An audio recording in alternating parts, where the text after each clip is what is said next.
start a small celebration. Hi, Mike.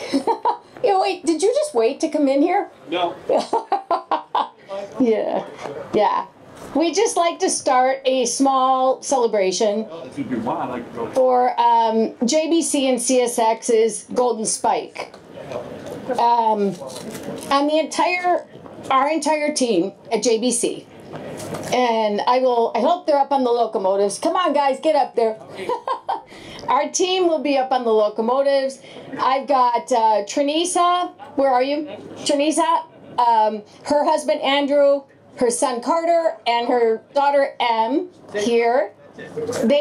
She is my right-hand girl at JBC. We've got up on the locomotive soon. We will have Doug Davey, Brandon Davey, and Lynn Patton, along with my partner Jim Carroll. We would like to welcome you all to this long-anticipated event. And we are missing one key person today, Bill Broyles, who had a lot to do with getting this connection, because he has so many connections with CSX. But he wasn't able to be here for medical reasons, but we miss him, and he's doing fine, by the way. But we aren't going to take too much time. We're going to introduce a couple people. I would like to thank our CSX representative, John. Where are you, John? John, you're there. The CSX representative, John, for being here and getting this done for all of LaPorte County. And we appreciate you being here as a representative for all CSX. We hope to have a locomotive in here there, but we got our two, so we're good. We have so many distinguished people here today that we got state representatives, LaPorte County board members, the Economic Development Committee, mayors, lawyers. I didn't point that at you. Lawyers and accountants and bankers who have all supported us through this whole long thing we've gone through. And when I say that, it's 19 years that Jim and I first stepped foot in Kingsbury, Indiana. The Class 1 connection is extremely important to all in LaPorte. It's going to bring major opportunities, which it already has, jobs, and a lot to this county. And Matt Reardon, I'm sorry I left you out, because you'll speak in a little bit, because you are key to this. But at this time, I'd like to introduce my partner, Jim Carroll. He's the true brains of this company. I had to say that. And he's going to give you a little background on how we got here. Yeah, just remember that. Thank you. Thank you. There you go.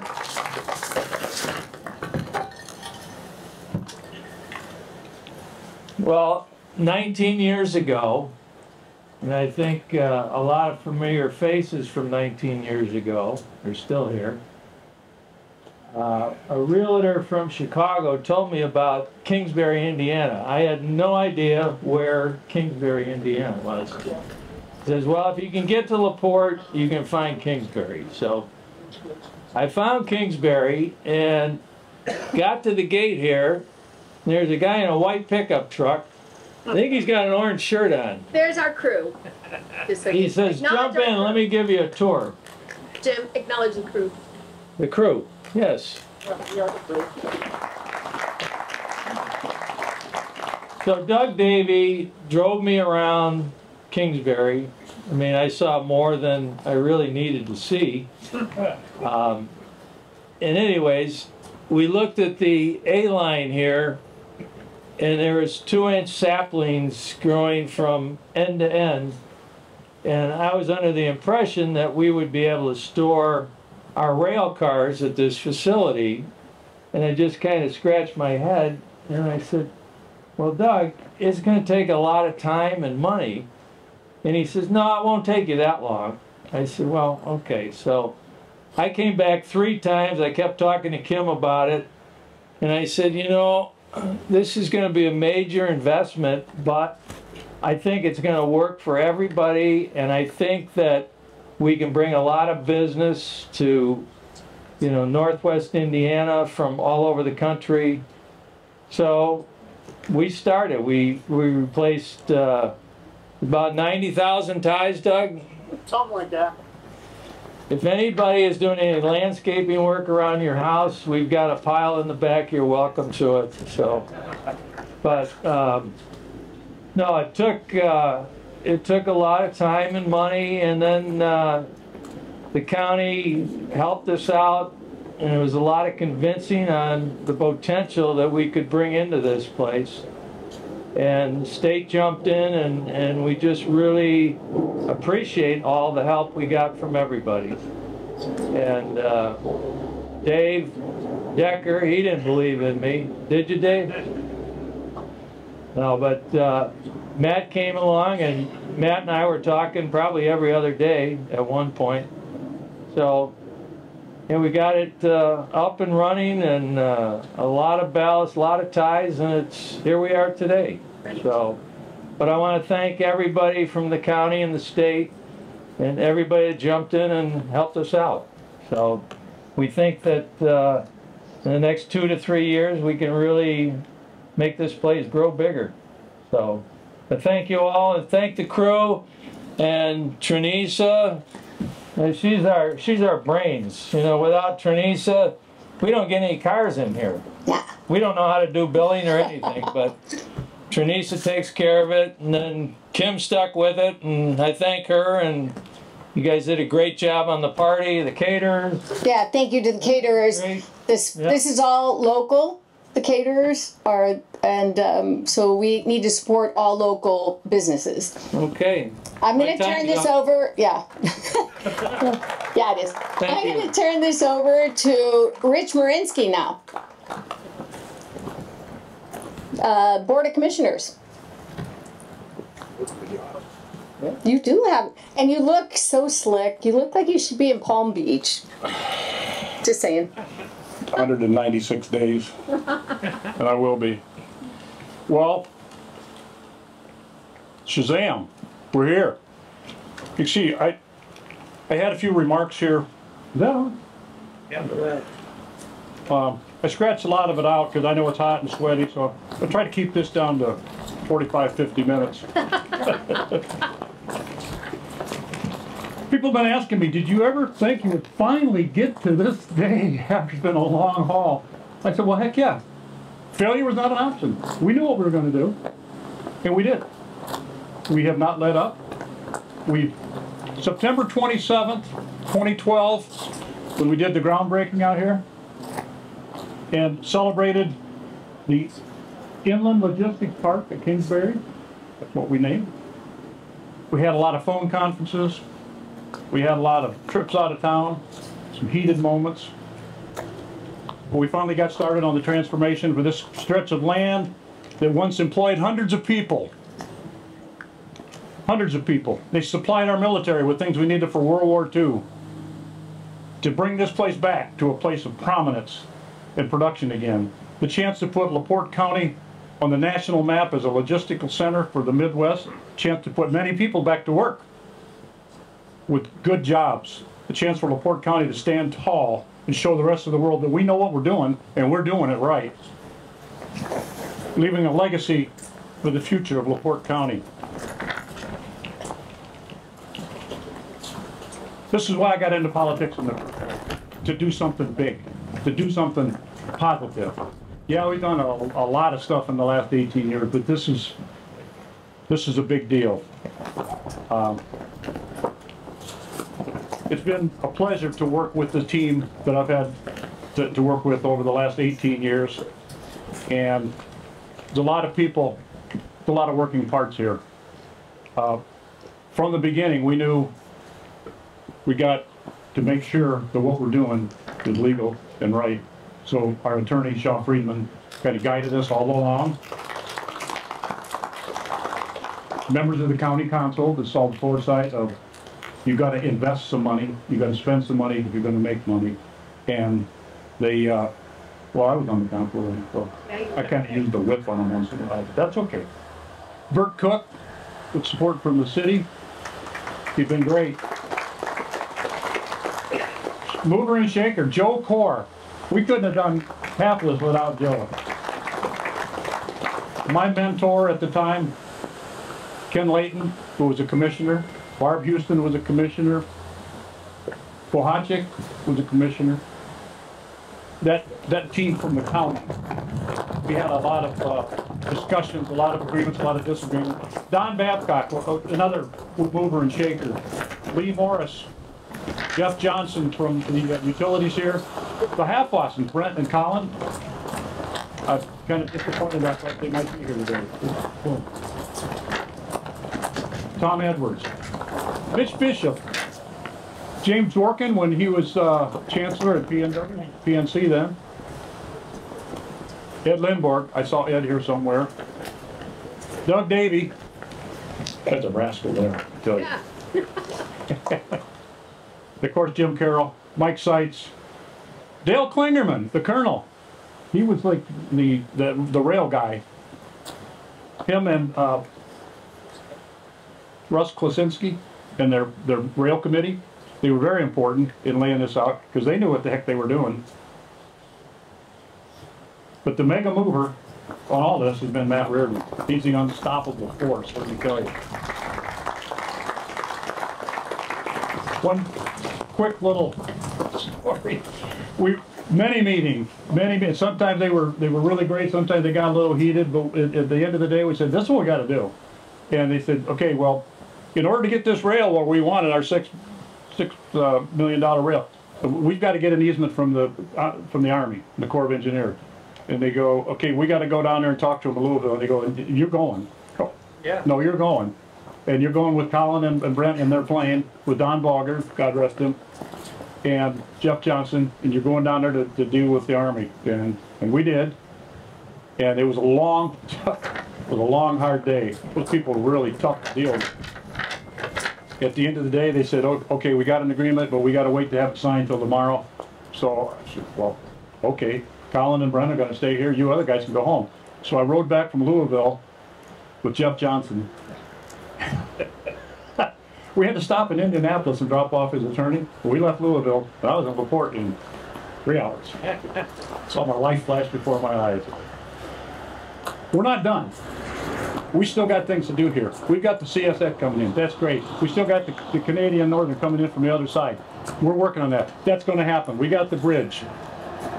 We got the Norfolk and Southern bringing in, with South Shore bringing them in. That's all working together. We know we got to do something with these roads. We don't own them, but we're working on a deal. Reardon is like the brainchild here. We're going to get this done. We're going to fix these doggone roads. And we need another road in and out of here. We got 2 chemical companies. You got one road in and out? Does that sound right? Sounds to me like we need another road in and out, maybe coming out of the south. So we got a lot of work to do. But with the team we've got assembled there, I'm not worried about it at all. It's going to be fine. So it's a great day for LaPorte County, the state of Indiana, and actually for the United States once this gets up and running. So just happy to do this. And I couldn't agree with you more that we are on, Kingsbury's on the map because of all of you. And whether you believe it or not, and we took a leap of faith, JBC did, and all of you supported us. So with that, I would like to introduce Randy Novak.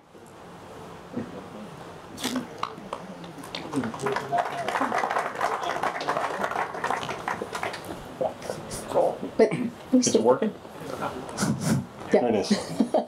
Good afternoon. There you go, Randy. And what a wonderful day. And I'm going to be a lot shorter than Rich was because I'm all about action and less words. But we've come a long way. When I first came on the council, they brought me out here. I came on the RDC, and I go, I want to go out there and see this $6 million worth of rail. And literally, it's like there's a section of rail, and there's nothing hooked to that end. There's nothing hooked to that end. So we've come a long way, and it's a great day. And we've worked very hard, and it was a lot of the people, then the rail committee, and with the RDC and what Matt does and our attorney.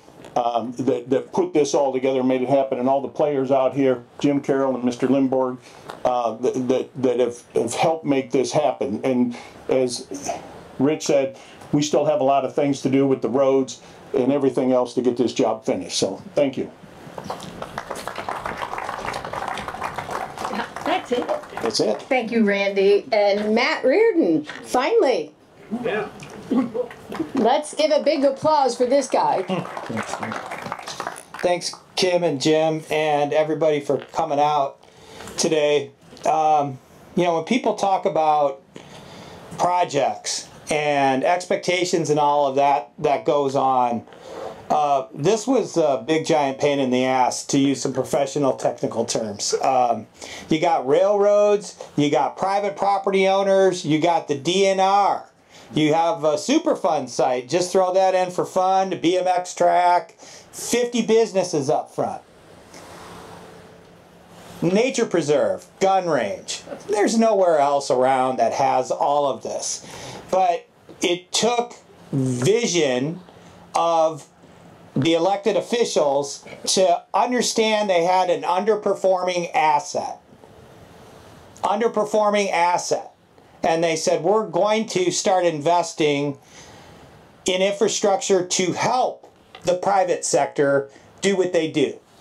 And without, I'm going to say this, without the private sector doing what they do, and those are people like Doug and Jim and Kim and Ed and the others in the business park, none of this matters. It doesn't matter.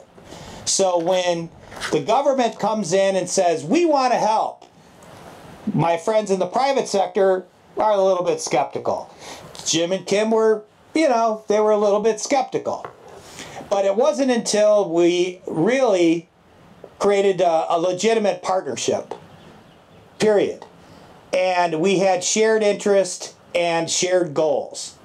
And the government has some resources to help, and all those resources do is help leverage what the private sector can do.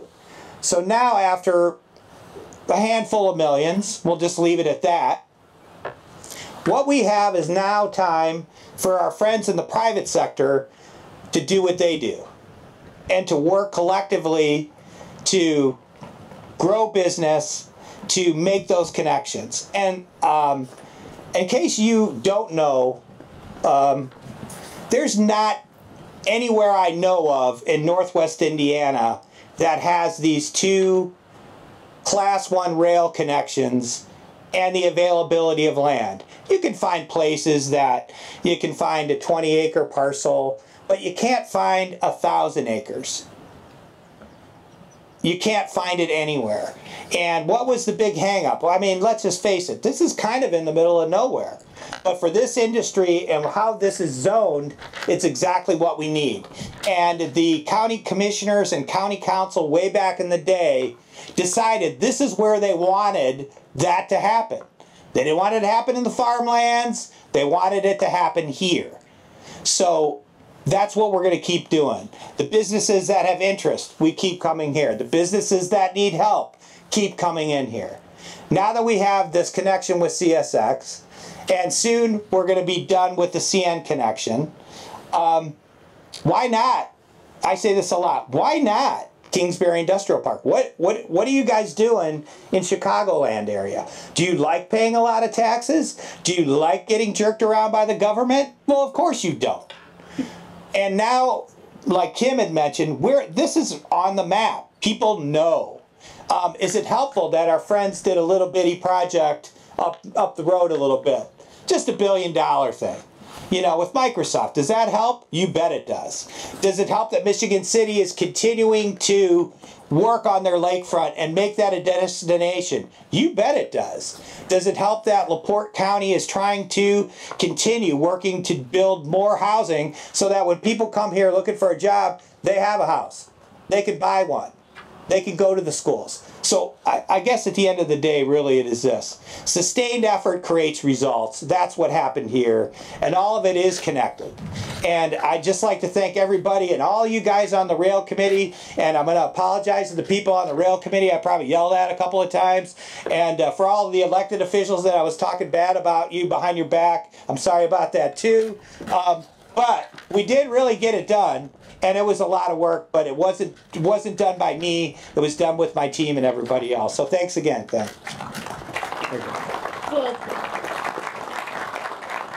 Wow, Matt Reardon, you just took that away. And you deserve every bit of accolades on that. And I would say, without Matt Reardon, in my opinion, when Jim and I came out here 18 years ago, and we put our own money into this place. We said, we will build it, they will come. Well, you came. But it took a lot of work and a lot of hard effort by everyone. And Matt, you covered all those people. But we couldn't be more thrilled to be here today. And wait till you see what's going to happen now. Because this connection is going to bring jobs that we want in LaPorte, which I know all of you want, and going to bring opportunities here that have not been here before. So with that, we'll close, and we have a little bit of a thing going to go on, I think. Doug Davey, do we? And again, I want to thank Doug Davey. I want to thank our guys over there that are guarding our gate.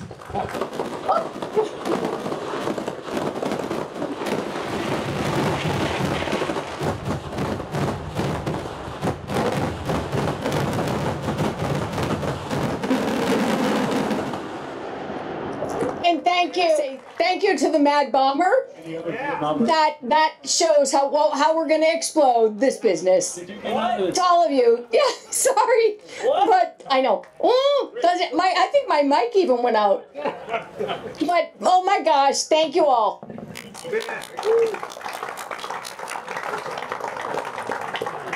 Thanks, Daisy.